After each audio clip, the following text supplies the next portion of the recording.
Hey guys, Yuliya here. So today's video will be a sort of a two-part video. In the first part, I will be showing you a tour of the plant room because a lot of you asked to see the plant room a little bit more in detail and talk about it. And in the second part of the video, I will be talking about fungus gnats and how to get rid of them. And if you're starting seeds right now, or if you have a lot of houseplants, I am sure you ran into a problem of fungus gnats, and they can be incredibly annoying and very difficult to get rid of. So if you want to skip straight to the fungus gnat control part of the video, I will post a timestamp in the description down below. You can just click on that, it'll take you straight there. But if you want to stick around and see a little bit more of the plant room, I will be very happy about that. Anyway, let's get started. So here's the overview of the room, and if you guys have been watching my channel for a while, you probably are familiar with the layout because this is where I film my videos in the winter. And the light is absolutely beautiful right now. I just love the afternoon light here filling this room. And I will start with this little area right here. This is probably the sunniest spot in this room. And this is where I keep all of my succulents and some of other sun-loving plants. And I will start with this Echeveria or Echeveria Setosa cristata because it's probably one of the weirdest plants I own. And I absolutely love it. It has these little fuzzy leaves and it looks like it came out of Chernobyl. I just love quirky plants like that. And when I saw it in the garden center, I absolutely had to have it. There are some cacti and some succulents over there on the windowsill. And this coffee right here, I actually made a story about it a couple of weeks ago because on Instagram because it was covered in mealybugs. Had a terrible mealybug infestation, and the thing that I did is I just washed them off. That's what I do for most of the pest infestations here. And this coffee tree is doing just fine. It put out a bunch of new leaves. Coffee trees are so fun. They do take a little bit to start going when they're young, but then when they start going, they start producing coffee beans, which is super exciting.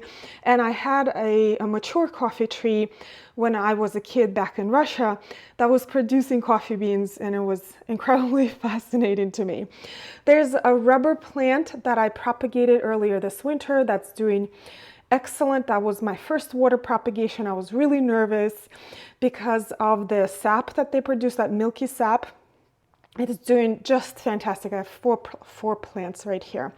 There's some peperomia right there. And let me just back up. So this dresser right here is where I keep most of my work stuff, like the pencils and paper and lots of drafting equipment.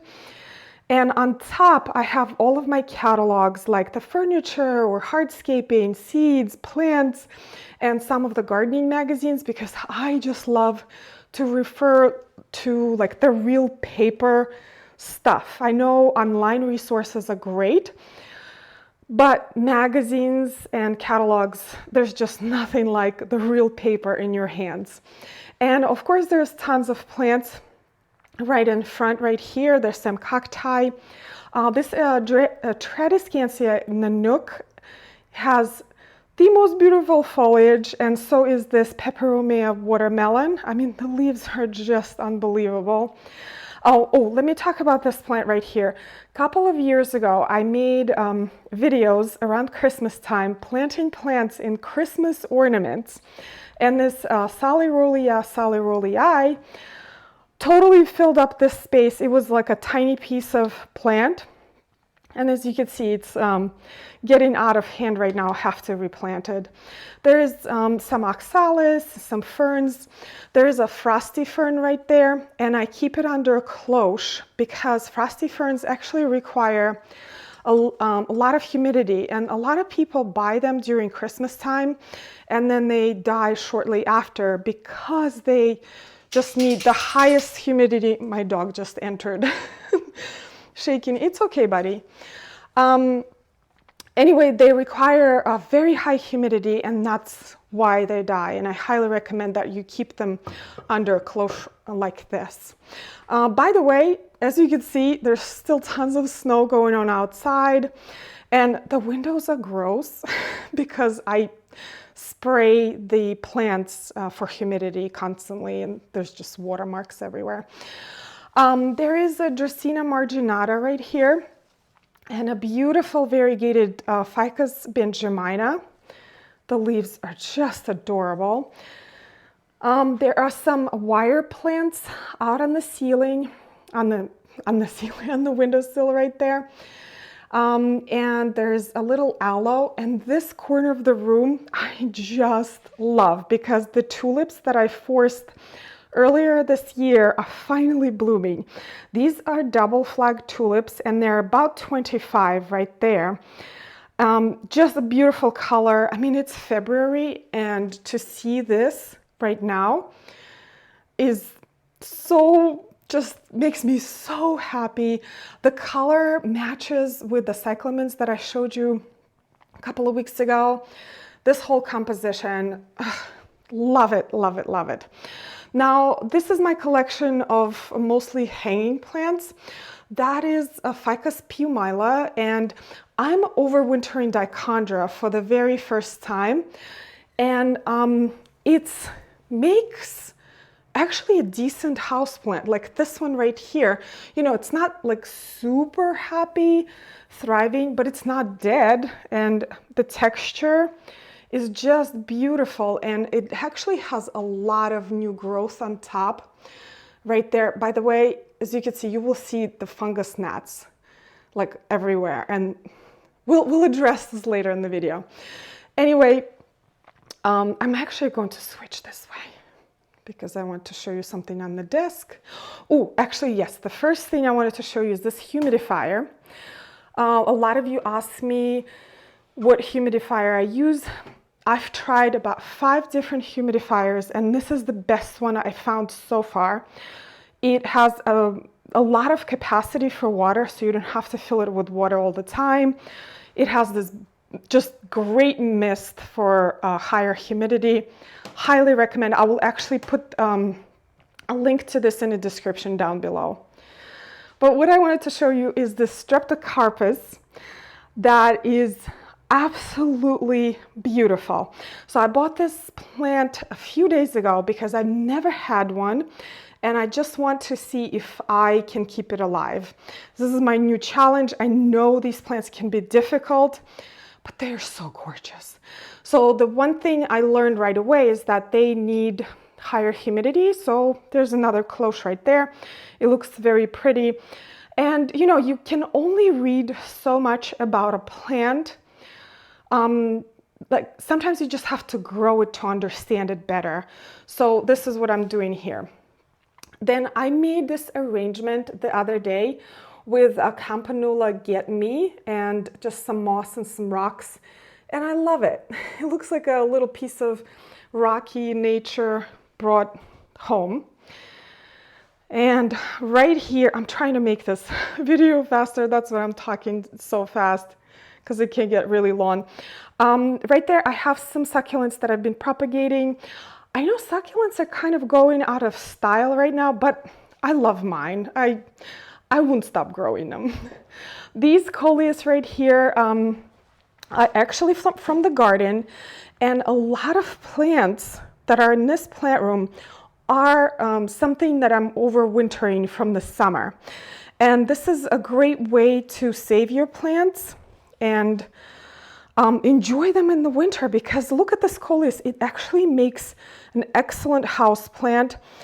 So it does need a little bit more light. Otherwise, the leaves do not color up as well. So you will have, it will not die, but it will have leaves more like this rather than velvety maroon color like that. This gardenia right here, I've had for a couple of years, and gardenias are really difficult to keep alive indoors. And this one actually lives most of the time outside. unless it gets really cold. And then I bring it inside and actually set buds, you guys. It's just full of buds. I can't wait until it opens up. The scent or fragrance of gardenia is like nothing else. If you've had it, you have to always have it. There's a little bench right here where Michael sometimes spends hours just being on the phone and working, because I mean, it's so lovely just to take a break from the winter. And this part of the plant room is pretty much a tropical part. And again, I'm overwintering a lot of plants like these coleuses right here, this one and that one. And this is a Plectranthus mono lavender right here. I had it in the garden last summer. I absolutely love it. And this is the first time I'm overwintering. I had no idea how it's going to go. The plant is fine. It's a little faded. Outside it has more of the purple leaves. But guess what, you guys? It's actually starting to set blooms. Like I could see some blooms right there, which is really exciting. So I will have this plant blooming by the time I can put them outside for the summer. Quickly, my part of my garden book collection right here. I absolutely love garden books. There's nothing like sitting with a beautifully illustrated garden book and learning information from the best. There's a parlor palm right there. And if you want to start growing palms, parlor palm is probably one of the easiest. And I've had that one for a while. I actually had to replant it recently. There's a Ficus benjamina that I've pruned twice in the last couple of years. It's just grown so much. I love that plant. And a lot of these plants right here are rescues. So that Dracaena right there, the tall one, somebody gave me because it was pretty much half dead. This tree philodendron somebody gave me because they were moving and they didn't have space for it. The Schefflera right there somebody gave me.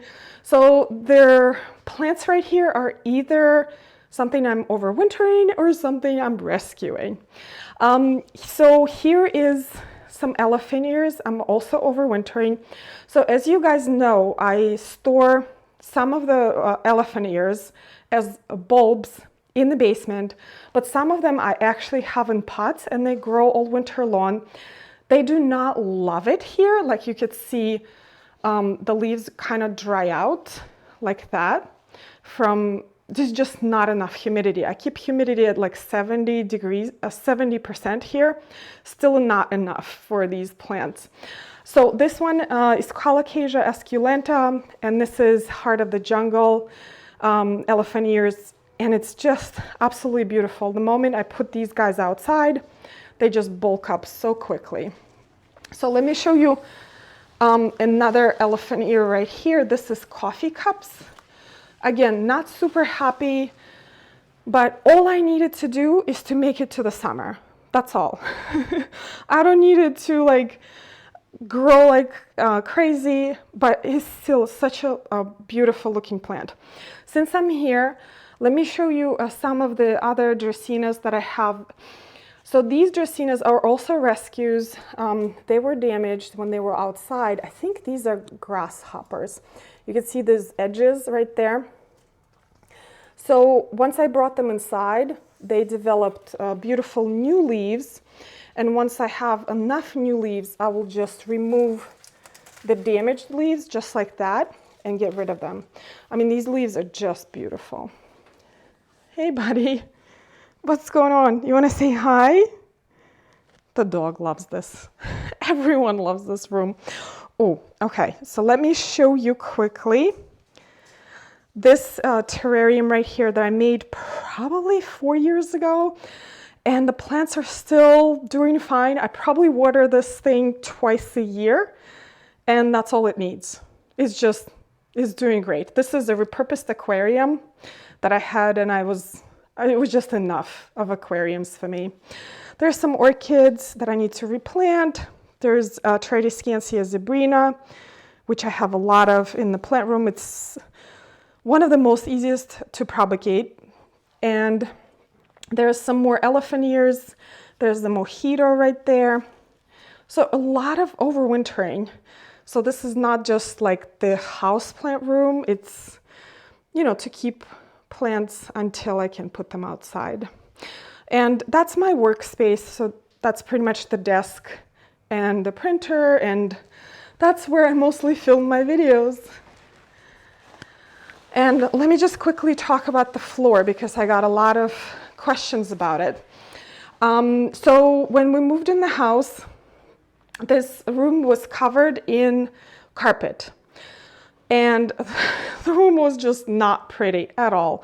So we ripped the carpet out and we painted the walls ultra pure white paint because you want as much of the reflective surfaces for your plants, because the windows actually filter out a lot of light. The amount of light, I think people underestimate just how much light plants need. So if you can paint your walls white or create some sort of reflective surfaces or mirrors, that is the best. But after we ripped out the carpet, we found this floor, which is unbelievably beautiful. And if something happens to this floor, I don't think we'll be able to replicate it, but it's very durable. I spilled water here tons of times.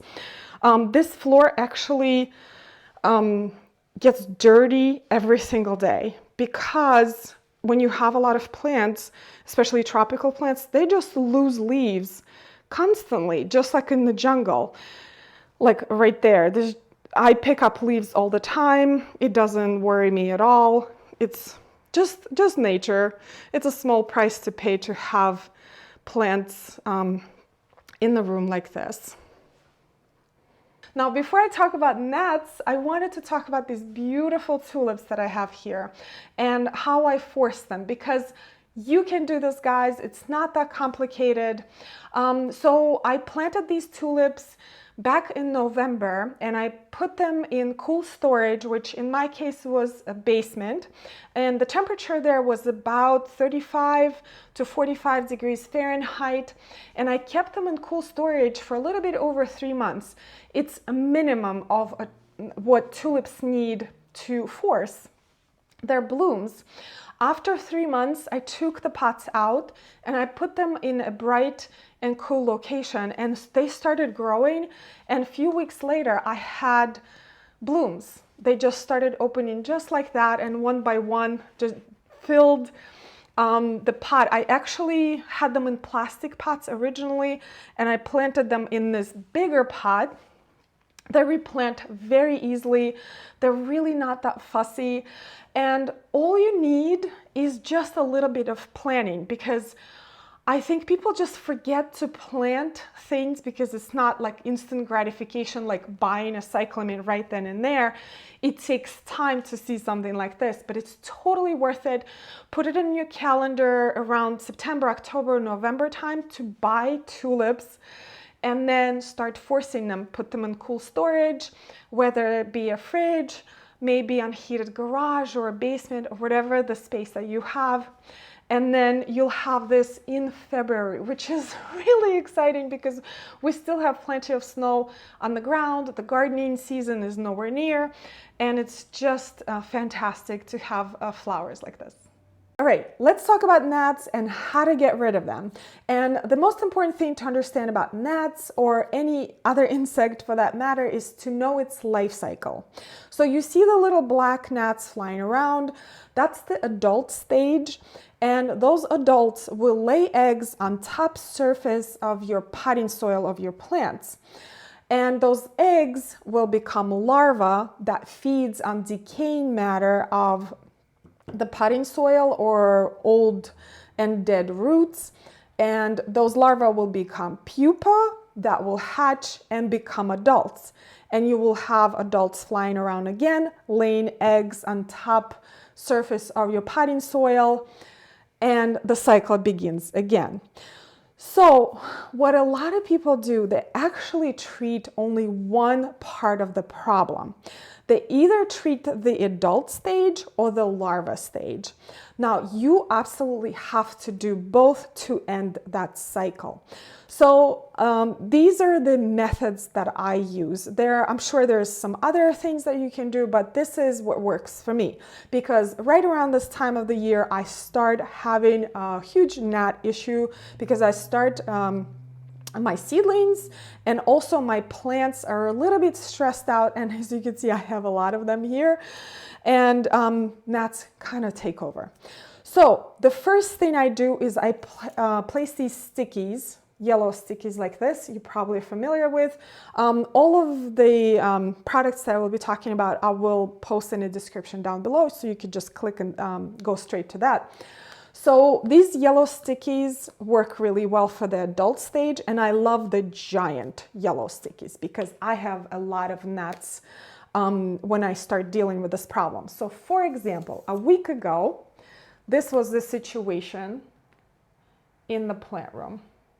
And I had probably 10 of these stickies infested just like this. And because I'm starting to deal with this problem, today I only had these many gnats. So this is the best way, in my opinion, to deal with adults because they are attracted to yellow color. So they fly on these stickies and we take no prisoners. They're gone, they're dead. So the larval stage, in my opinion, I think is even more important because you gotta get rid of them, because each one of these can lay up to 300 eggs, which will hatch and start chomping on your decaying matter in your potting soil. So what I use is this mosquito bits, which contain Bacillus thuringiensis, or BT, which is naturally found bacteria in the soil that kills larvae.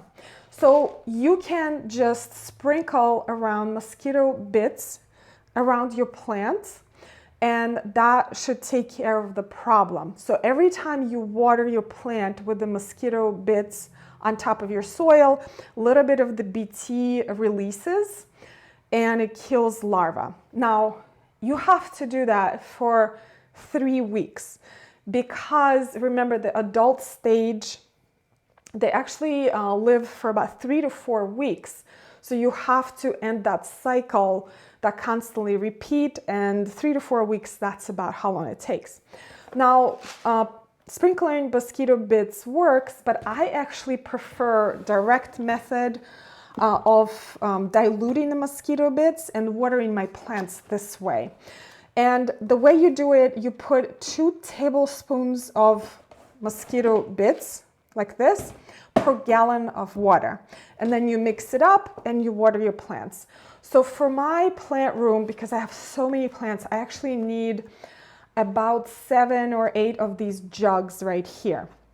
And then you again, you water once a week, and this way kills more larvae, and at the same time you're dealing with the adults, so you're both fronts dealing with that situation.